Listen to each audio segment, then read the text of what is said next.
Nigel Farage is joining us today from London. Good morning to you, sir. Good morning. Hey, what do you make of the fact that today the Electoral College is meeting? The cover of the New York Post is D-Day. And, of course, some on the political left this is their last chance. They're sore losers. They're trying to steal the election. What do you make of what we're doing over here? Well, I think those who are trying to deny what the result was, and by the way, we've got some here who still can't recognise the fact that we voted for Brexit and would like to reverse it. It's the same phenomenon.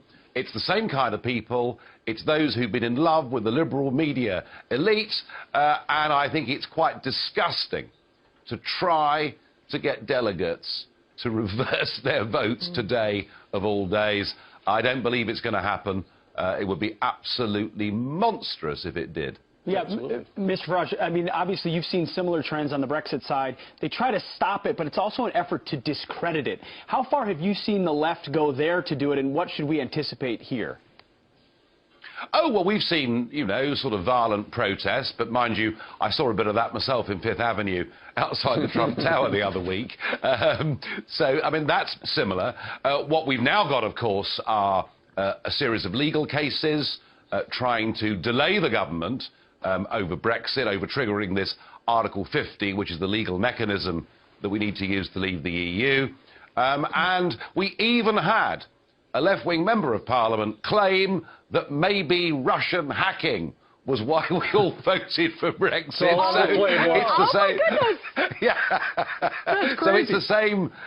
Yeah, it's the same miserable list of excuses from people who've had it all their own way for far too long. I'm sure that things today will go just fine. Mr. Farage, I'm struck by this. When President Obama was first elected in 2008, one of the early things that he did is he went on this apology tour. He went on a couple of them. He went to many countries across the world apologizing for the things that he said that America had done wrong.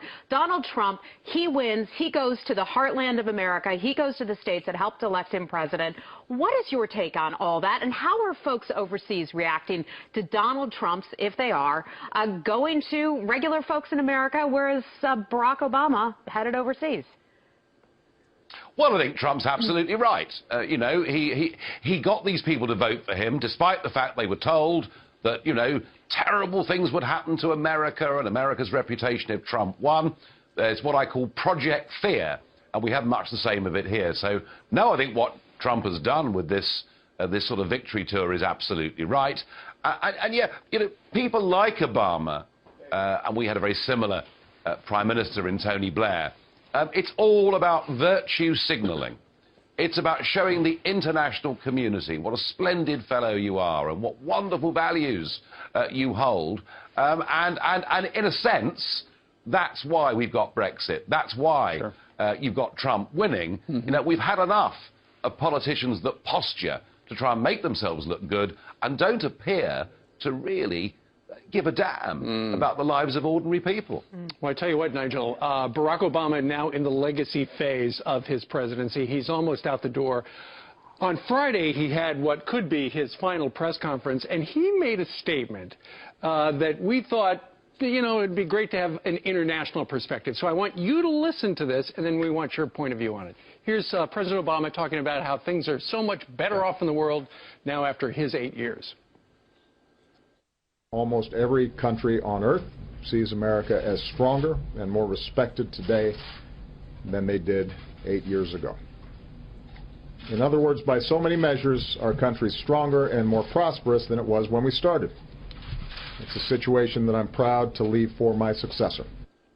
So, Nigel, is the United States of America stronger and more respected than it was 8 years ago?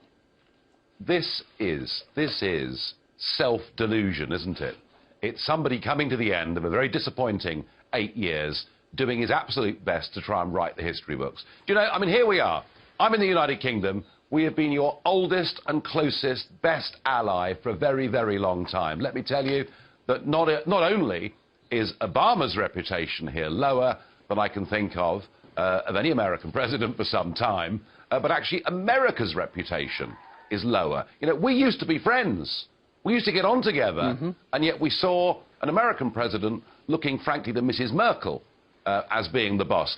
Obama backed European political union. Obama backed countries giving away sovereignty, and Obama watched the rise of ISIS and appeared to be completely helpless. And I think America these days, I'm sorry to say this, but it looks a lot weaker than it has done for a very long time. Well, and of course, Barack Obama came to your country and said you should not vote for the Brexit as well, which the people obviously had their own idea and their own voice. How do we repair this special relationship? What's the most important thing Donald Trump can do to restore America's role in the world and also U.S.-UK relations? Well, I've noticed that the British media, who were almost universally against Trump, and indeed almost everybody in politics in Britain, apart from me, was against Trump, but I've noticed that things are changing.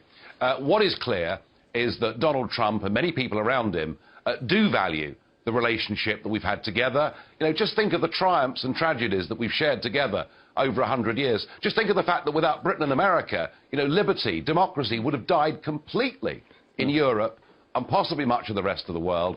And I think the signals are clear that a Trump administration wants to have a proper trade deal with an equal partner in the United Kingdom. I think that matters.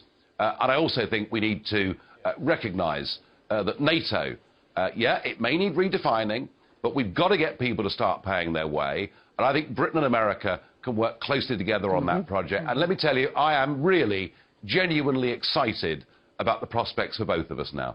Well, you've been meeting with Mr. Trump. You know, I would like to know which countries Barack Obama views us as being more respected by. Certainly not China, swiping our drones. Iran harassing our sailors. We get the same stuff happening from Russia, exactly. Cuba. So, which important ones value Cuba, us yeah. more? Yeah, Cuba, good point. Yeah, I mean, look, you know, Barack Obama is popular with all the countries that he's been weak and that he's appeased. But around the rest of the world, America's standing is poor. And as I say, you know, it is during the course of this 8 years that we've seen ISIS come to prominence. And I've not heard a single word from this president about how to deal with ISIS externally, and certainly how to protect America better from people who might be ISIS agents. And I think a lot of people did vote for Trump because they thought, you know what? You know, we may not agree with everything this man says, but he does at least appear to want to make America a safer place. And I think that really matters to voters. And real quickly, before you go, exit question. Our chief diplomat, talking about the relations between the United Kingdom and the US of A, our chief diplomat, it looks like it's going to be Rex Tillerson, former CEO of, soon-to-be, of ExxonMobil. You know, so much has been made of the fact he was never in Washington, he was a businessman, he's friends with Putin. What do you think about this guy as a pick? Well, Trump said he wanted to drain the swamp, by which he meant he did not want career politicians, you know, who cared more about their own future than the well-being of the country, to keep running everything. I think it's inspired to bring people in, you know, whether they've been senior in the military or senior in business, the fact they've not been in Washington, the fact they're not part of the political class, I think it's an absolute breath of fresh air. And as far as Putin's concerned, look, none of us would agree with the things that Putin does in many ways, but we have to ask ourselves a question.